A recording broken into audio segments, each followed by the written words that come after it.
देखते हैं set productive set 1 का है, झारखंड एसआई का। ठीक ना, झारखंड एसआई रहे या झारखंड सीजर रहे, सारा क्वेश्चन इंपॉर्टेंट क्वेश्चन है। आइए देखते हैं साइंस का क्वेश्चन भी। पहला क्वेश्चन है, निम्नलिखित में से कौन सा एक बुरा ऊष्मा परिचालक है। मतलब जो बुरा है ना वो ऊष्मा का परिचालक है, चालक नहीं परिचालक है, मतलब कुचालक है। ठीक ना, तो कौन, जैसे एल्युमिनियम आपका क्या है, ऊष्मा विद्युत का चालक है, तो एल्युमिनियम तो ऑप्शन होगा नहीं। तांबा आपका क्या है, तांबा में विद्युत के चालक है, ये भी तो होगा नहीं। चांदी भी विद्युत उसमें प्रवाह होता है, लेकिन शीशा जो पीवी होता है ना, लेड, इसमें नहीं होता, इसलिए इसका आंसर क्या हो जाएगा, ऑप्शन नंबर सी आपका करेक्ट आंसर हो जाएगा, शीशा। नेक्स्ट क्वेश्चन है,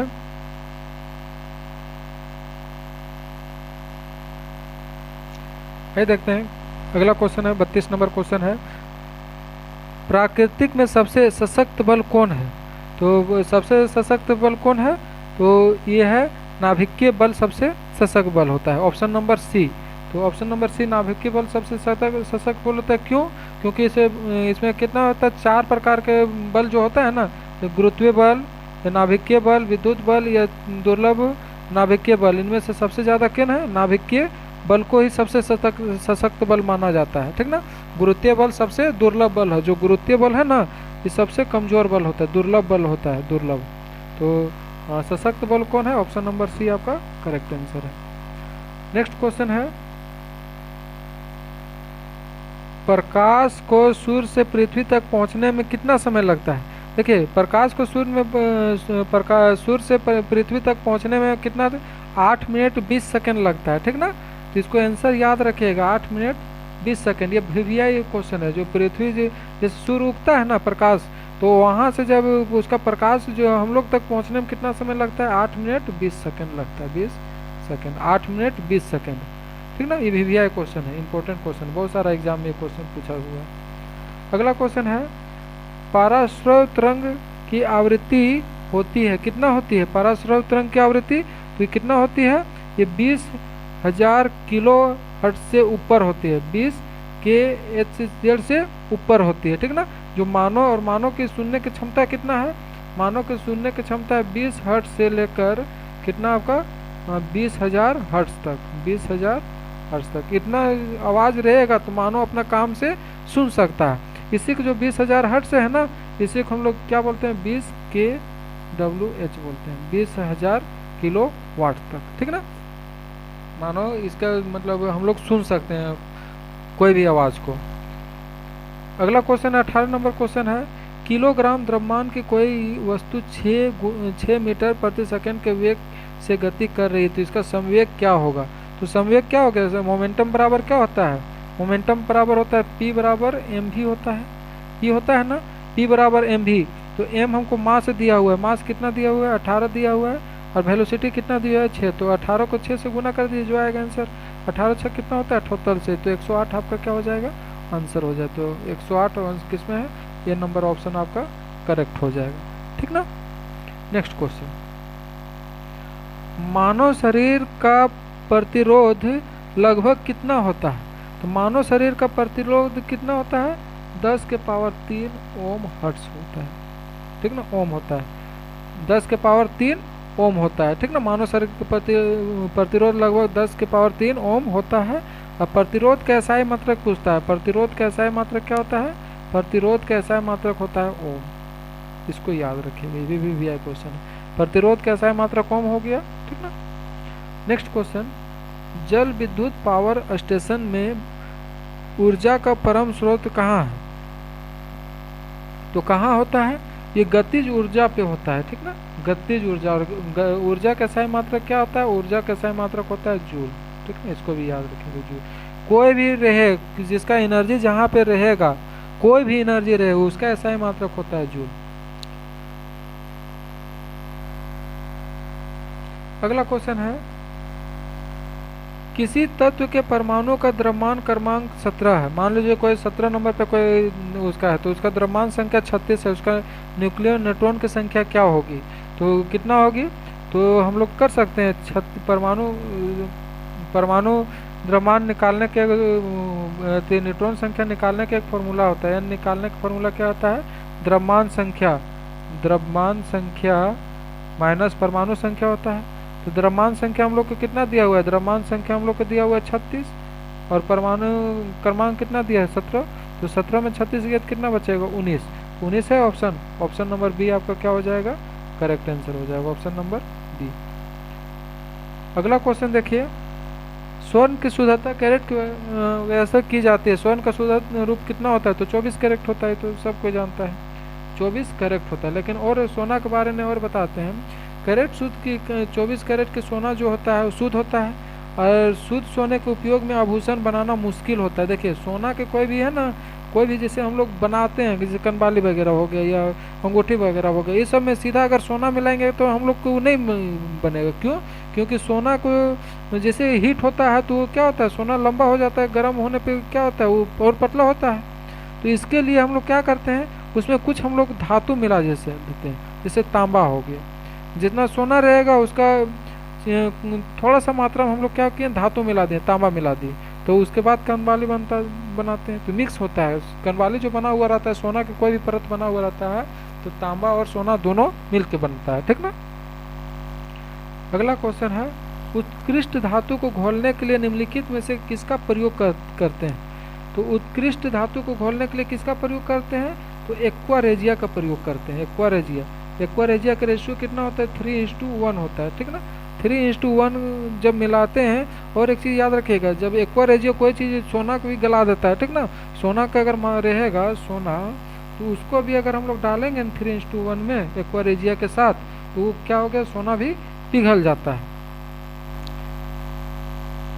अगला क्वेश्चन है क्वेश्चन नंबर 41, निम्नलिखित में से कौन सा एलपीजी का प्रमुख घटक है। देखिए एलपीजी का प्रमुख घटक कौन है, मान लीजिए एलपीजी का प्रमुख घटक कौन है, तो ब्यूटेन है। कौन है, ऑप्शन नंबर डी, ब्यूटेन आपका प्रमुख घटक है। क्यों, क्योंकि पेट्रोलियम गैस का तरल जो होता है ना, वो द्रव्य होता है, ठीक ना, एलपीजी का, और एलपीजी का घटक क्या होता है, ब्यूटेन को मिलाना होता है। इसमें कम मात्रा में इथेन और प्रोपेन भी रहता है, ठीक ना। इथेन और इथेन जो है ना, इथेन और प्रोपेन हल्का मात्रा में रहता है, ज़्यादा नहीं, हल्का मात्रा में, जो आग के खतरे रोकने के लिए जो है ना बचाता है। मान लीजिए आग उग लग जाता है, तो अगर वो सब नहीं रहेगा तो जल जाएगा, इसलिए इसको मिलाया जाता है। अगला क्वेश्चन है, नाभिकीय रिएक्टर में ग्रेफाइट का प्रयोग किया जाता है। तो नाभिकीय रिएक्टर में ग्रेफाइट का प्रयोग कहाँ किया जाता है, तो कहाँ किया जाता है, ये आपका जो पानी के अंदर रहता है ना, न्यूट्रॉन की गति वगैरह मंदक के सब का नापने के लिए किया जाता है, ठीक ना। जैसे भारी जल का ग्रेफाइट और बेरिलियम ऑक्साइड ये सब के मंदक के रूप में किया जाता है, ठीक ना। इसलिए इसका आंसर क्या होगा, विमंद के रूप में किया जाता है, ऑप्शन नंबर सी आपका करेक्ट आंसर होगा। आइए 42 नंबर क्वेश्चन देखते हैं, मानव शरीर में प्रचुर मात्रा में कौन सा तत्व मिलता है। मानव शरीर में प्रचुर मात्रा में कौन सा तत्व मिलता है, तो ऑक्सीजन आपको भरपूर मात्रा में मिलेगा, ऑप्शन नंबर डी ऑक्सीजन, ठीक ना। और ऑक्सीजन पूरे सबसे ज़्यादा क्या है, सबसे ज़्यादा नाइट्रोजन है, नाइट्रोजन के बाद कौन है, उसके बाद कार्बन है, कार्बन के बाद हाइड्रोजन है, उसके बाद ऑक्सीजन से मिलता है धीरे धीरे। आइए अगला क्वेश्चन देखते हैं, क्वेश्चन नंबर 44 क्या बोलता है, एक खिलाड़ी या एथलीट को निम्नलिखित में से किससे शीघ्र और अधिक मात्रा में ऊर्जा मिल सकता है। तो किस में मिल सकता है, तो कार्बोहाइड्रेट। जैसे हम लोग मान लीजिए नहीं खाते हैं तो हम लोग को लगता है कि बीमार हम लोग पड़ गए, और जैसे चावल वगैरह हम लोग खाते हैं तो चावल की मात्रा में कार्बोहाइड्रेट अधिक रहता है, जैसे खा लें तो हम लोग के शरीर में क्या हो गया, एनर्जी मिल गई है, ठीक ना। जिससे हम लोग के शरीर को तेज मतलब ऊर्जा मिल जाता है, काम करने की ताकत मिल जाता है।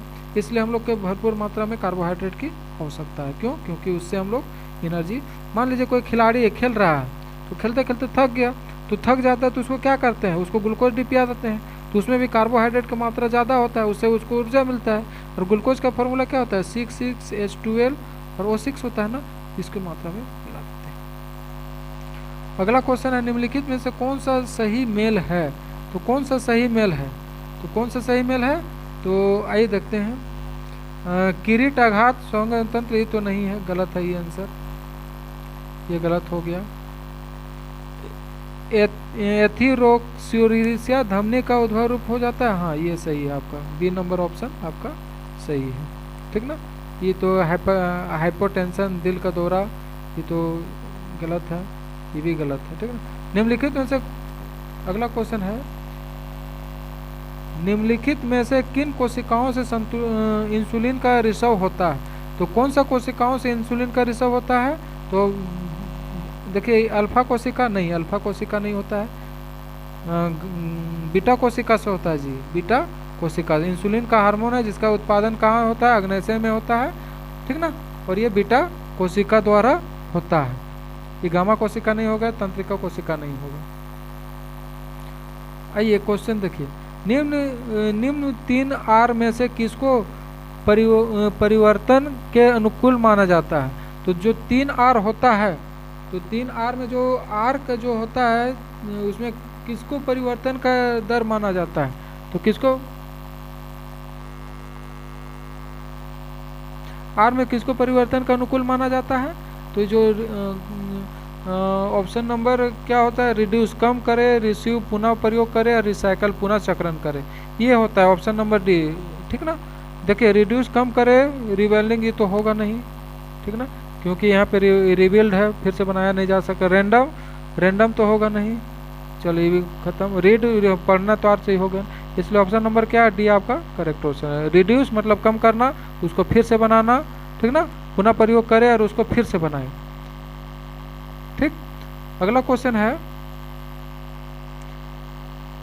निम्न में से कौन सा कीट मनुष्य के निर्दलीय व्याधिक फैलाता है परंतु वन जीव के लिए निरापद और अफ्रीका में बेस्ट गेम वार्डन कहलाता है?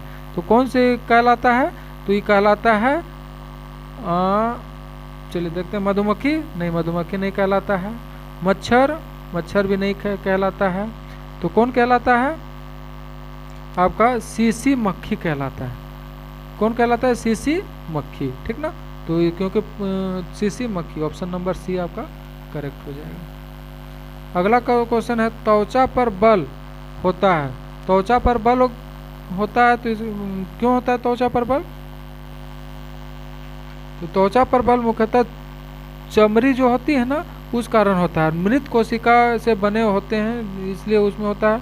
बाल जो होता है केराटिन नामक प्रोटीन से निर्मित होता है, जो केराटिन होता है ना उससे हम लोग का बाल बनता है। तो इसका ऑप्शन क्या हो जाएगा? ऑप्शन नंबर डी आपका करेक्ट आंसर हो जाएगा, ऑप्शन नंबर डी।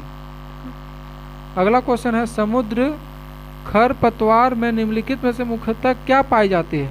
तो क्या पाए जाते हैं समुद्र के खरपतवार में? तो ये पाई जाती है आयोडीन। समुद्र में नमक पाया जाता है, नमक पाया जाता है, नमक तो आयोडीन होता है, तो आयोडीन हो जाएगा इसका।